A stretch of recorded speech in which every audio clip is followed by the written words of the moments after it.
layering combo of the day. Now, ang gagawin natin combo ay ang ating Club de Nuit Iconic and as well as ang ating Reha Nocturno Elixir. These are some of the perfumes that really got me a lot of compliments, and you know, this I think would be perfect for this very hot summer. Okay, so unahin na muna natin si Club de Nuit Iconic. Spray tayo ng dalawa dito sa ating left wrist. And then, sunod naman natin itong si ating Reha Nocturno Elixir. I think most of you guys are aware right now, of course, na si Club de Nuit Iconic is a dupe of your BDC. And then, si Reha Nocturno Elixir is a dupe of your BDC exclusive. Grabe.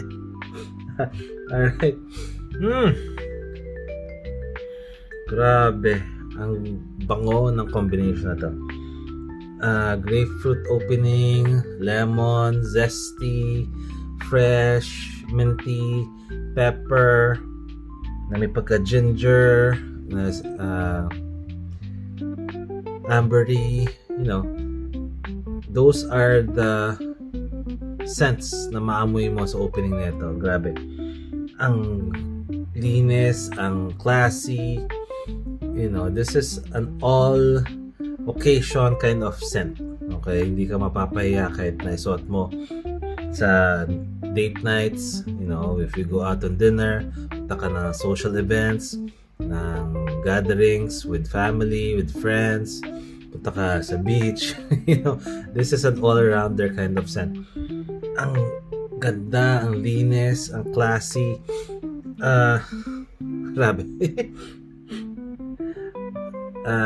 Highly suggested. Okay, so if you have these kinds of perfume in your collection, you know, you can definitely try it out.